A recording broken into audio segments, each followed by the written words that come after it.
నమస్తే టిఆర్ నిజాం, నేను మీ తాళ్లపల్లి రమేష్. ఈరోజు మార్నింగ్ న్యూస్ కు స్వాగతం. వివిధ పేపర్లోని ముఖ్యాంశాలు, అందులో ప్రధాన వార్తలు ఇచ్చిండ్రు, దాన్ని చూసుకుందాం. రాజా సింగ్ రాజీనామా ఆమోదం తక్షణమే అమల్లోకి వస్తుందని వెల్లడించిన భాజపా అధిష్టానం. ఆయన రాష్ట్ర అధ్యక్షుని పైన ఆశలు పెట్టుకొని నామినేషన్ వేద్దామని పోయిన తర్వాత నామినేషన్ వేయకుండానే తిరస్కరించిండు. నామినేషన్ వేయకుండానే చేసిరని ఆ బాధతోటి ఆయన రాజీనామా చేసిండు. ఆ రాజీనామాను అక్కడ ఉన్నటువంటి మన రాష్ట్ర అధ్యక్షులు కిషన్ రెడ్డి గారు కేంద్ర నాయకత్వాన్ని పంపిస్తే కేంద్ర నాయకత్వం దాన్ని ఆమోదింపజేసింది అని చెప్పేసి వార్త ఇచ్చిండ్రు. చూద్దాం. అది ఎమ్మెల్యే రాజసింగ్ రాజీనామాను భాజపా అధిష్టానం ఆమోదించింది. ఈ మేరకు శుక్రవారం ఉత్తర్వులు జారీ చేసిండు. జూన్ 30న భాజపా రాష్ట్ర అధ్యక్ష పదవికి జరిగిన సంస్థాగత ఎన్నికలలో తన నామినేషన్ వేసే అవకాశం ఇవ్వకుండా పార్టీ నేతలు అడ్డుకున్నారని ఆరోపించడంతో పాటు రఘునందన్ రావు నూతన అధ్యక్షుడిగా ఎన్నిక కావడాన్ని రాజా సింగ్ తీవ్రంగా అనంతరం ఆయన పార్టీ సభ్యత్వాన్ని రాజీనామా చేస్తూ కిషన్ రెడ్డికి లేఖ సమర్పించిండు. ఆ లేఖ సమర్పించిన తర్వాత బీజేపీ పార్టీ ఏమవుతుందో ఎట్లయితుందో కనీసం అందరిని పట్టించుకుంటలేరు, నిజమైన కార్యకర్తలను విస్మరిస్తాండ్రు, ఇది కొద్ది మంది చేతిలోనే పార్టీ ఉంటుంది అని చెప్పేసి రాజా సింగ్ వాదనలు బలంగా వ్యతిరేకించింది. ఆ వ్యతిరేకించిన దాంట్లో ఆయనను ఆ పార్టీ ఆమోదం తెలిపి ఇక ఆయన దారి ఎటో ఆలోచించుకో విధంగా చేసిండు. ఇంకోటి ఏంటంటే మనం బాగా అబ్జర్వేషన్ చేస్తే బీజేపీ పార్టీలో రాష్ట్రాలలో ఎవరు గెలవకున్నా బీజేపీ పార్టీ నుంచి రాజా సింగ్ గారు పార్టీ పరంగా గెలిచిండు. చాలా సంవత్సరాలు ఫ్లోర్ లీడర్గా కూడా పనిచేసిండు. బీజేపీ ఫ్లోర్ లీడర్గా ఉన్నాడు, ఒక్కడే ఉన్నాడు కాబట్టి ఆ విధంగా ఒక్కడే గెలిచిండు, ఆ విధంగా వచ్చిండు. తర్వాత ఇంతకుముందు మనకు ఇద్దరు కార్యకర్తలు మాట్లాడిన తర్వాత ఈ రోజులలో ఇక్కడ బీజేపీ పార్టీల వివిధ పార్టీలలో ఉన్న కార్యకర్తలు కాంగ్రెస్ కావచ్చు, బీఆర్ఎస్ కావచ్చు, మిగతా పార్టీలు తెలుగుదేశం కావచ్చు, ఆ కార్యకర్తలు ఎంతో కొంత పార్టీ పరంగా లబ్ధి చేకూరంటే పదవులు పొందిండ్రు, అధికారం చెలాయించిండ్రు, అన్ని చేసిండ్రు. కానీ మా బీజేపీ పార్టీకి వచ్చేసరికి ఏ ఒక్క కార్యకర్తనే ఉన్నాడు, కానీ లీడర్లు మాత్రం ఆర్థికంగా బాగా ఎదిగిండ్రు అని చెప్పేసి అంటారు. ఇది నిజమా కాదా ఒకసారి ఆలోచన చేసుకుందాం. అంటే తప్పుగా భావించవద్దు, ఎందుకంటే కార్యకర్త అన్నాడు కాబట్టి చాలా మంది కార్యకర్తలను కూడా నేను కూడా అక్కడ కొద్ది రోజులు ఉండొచ్చిన, దాని గురించి కూడా ఒకసారి మాట్లాడుకోవాలని చెప్పేసి అనుకుంటాను. ఎందుకంటే కార్యకర్తల తరఫున కొద్దిమందికి వాళ్ళ బాధలు ఒకసారి మనం చూసుకుందాం. ఎందుకంటే గతంలో ఒక టిఆర్ఎస్ పార్టీ మొదలైంది. టిఆర్ఎస్ పార్టీ మొదలైన తర్వాత 6 నెలలకే 2 జడ్పీ చైర్మన్లు గెలిచిండ్రు.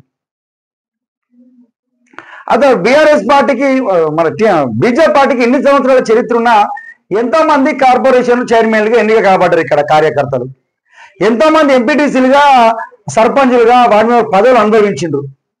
లేదు కదా, ఏ పార్టీలో కాంగ్రెస్ పార్టీలో ఉన్నటువంటి నాయకులు పదవులు అనుభవించారు, అన్ని చేశారు. బీఆర్ఎస్ పార్టీలో ఉన్న కార్యకర్తలు పార్టీలు అనుభవించారు. కానీ బీజేపీ పార్టీ నాయకులు మాత్రం కార్యకర్తలు మాత్రం ఈ రోజు మాత్రం చిన్న పదవి కూడా అందుకోలేదు. వాళ్ళ పరిస్థితులు కూడా మారలే, ఎందుకంటే అధికారం వాళ్ళ చేతికి రాలే. ఎప్పుడైతే అధికారము ఇప్పుడు వేరే పార్టీ వాళ్ళు అధికారం కోసము మేము కార్యకర్తలకు డబ్బులు ఎరచూపమని చెప్పేసి అంటారు, కరప్షన్ చేయరే అంటే కరప్షన్ చేయొద్దు, కరెక్ట్, అది మంచి పద్ధతి. కానీ కార్యకర్తలు మరి పదవులు లేకుండా, మీకు పదవులు వస్తాయి, రాజకీయ నాయకులకు పదవులు ఉంటాయి పార్టీ పరంగా, కానీ కార్యకర్తలకి ఎప్పటి నుంచో పనిచేసిన కార్యకర్తలకు పదవులు ఉన్నాయా? మేము ఎప్పుడున్నా గట్టినే ఉన్నాం.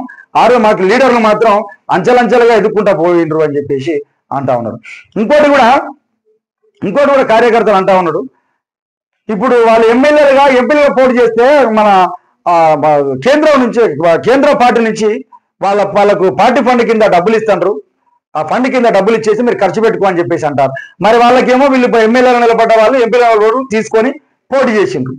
మరి ఇక్కడ కార్యకర్తలుగా ఉన్నటువంటి వాళ్ళకు మరి మీరు ఎంతమంది డబ్బులు పెట్టి గెలిపించేటువంటి ఆస్కారం ఉన్నదా? మీరు ఆలోచన చేస్తారా? ఆ కార్యకర్తలకి పదవులు ఉండొద్దా? వాళ్ళకు గౌరవమైన పదవులలో ఉండొద్దా? మేము కార్యకర్తలం కాదా అని చెప్పేసి బాధను వెళ్ళబుస్తా ఉన్నారు. దీనిపైన ఒకసారి ఆలోచన చేయాలి. ఇప్పుడు బీజేపీ పార్టీ స్థానిక సంస్థల ఎలక్షన్లలో పోవాలి అంటారు. మరి పోయిన తర్వాత ఎంతమందిని గెలిపించడానికి ఎంతమంది మీరు పార్టీ ఫండ్ వాళ్ళకి ఇస్తారో ఆలోచన చేయాల్సిన అవసరం ఉండదని చెప్పేసి టీఆర్ నిజం నుంచి మిమ్మల్ని ఒక్కసారి గుర్తు చేస్తున్నాం సార్.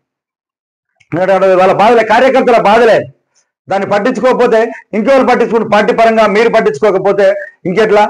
ఈ రోజు బీజేపీ కార్యకర్త ఊళ్ళలో పోతే మేము నిజాయితీ అనే ఉంటారు, వాళ్ళ యొక్క అట్మాస్ఫియర్ మారలే, వాళ్ళ ఆర్థిక పరిస్థితులు మారలే, మిగతా పార్టీలో ఉన్న ఆర్థిక పరిస్థితులు మారి వాళ్ళకి పదవులు అనుభవించారు. మరి వీళ్ళకి పదవులు ఉండొద్దా? లీడర్లకి పదవులు ఉండాలి, కార్యకర్తలకు పదవులు లేకుంటున్నారు.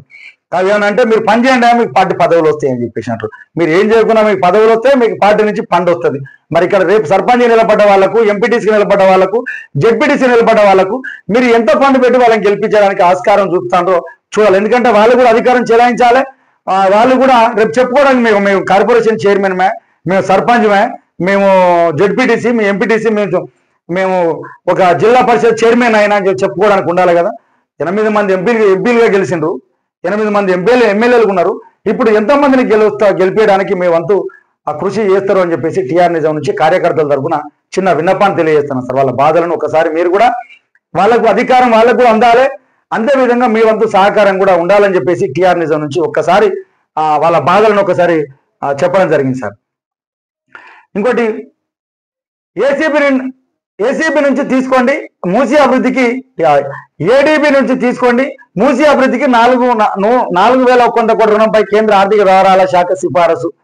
మూసీ పునరుద్ధరణలో భాగంగా చేపట్టిన పనులను 4,100 కోట్ల రుణాన్ని ప్రపంచ బ్యాంకు నుంచి కాకుండా ఆసియా అభివృద్ధి బ్యాంకు నుంచి తీసుకోవాలని కేంద్ర ఆర్థిక వ్యవహారాల శాఖ సిఫారసు చేసింది. గతంలో ప్రపంచ బ్యాంకు తీసుకోవడానికి సూత్రప్రాయంగా అంగీకరిస్తేనే వాళ్ళు కొర్రీలు వేసిన ఆర్థిక వ్యవహారాల శాఖ తాజాగా ఏడీసీ నుంచి తీసుకోవాలని అంగీకరిస్తూ మూసీ రివర్ ఫ్రంట్ అభివృద్ధి కార్పొరేషన్ అధికారులకు లేఖ పంపినట్టు తెలిసింది. సవరించిన ప్రతిపాదన ఆమోదం. రాష్ట్ర ప్రభుత్వం మూసీ పునర్జీవనానికి సంబంధించిన సమగ్ర ప్రాజెక్టు తయారు బాధ్యత తమ కన్సల్టెంట్ అప్పగించడంతో పాటు అవసరమైన నిధులను ప్రపంచ బ్యాంకు నుంచి రుణంగా తీసుకోవాలని నిర్ణయించిన ప్రతిపాదన పంపింది. తర్వాత ఇప్పుడేమో ఇక్కడ తీసుకోమని చెప్పేసి వాళ్ళ ప్రతిపాదన పంపిర్రు, సిఫారసు చేసిరని అదొకటి చెప్తా ఉన్నారు.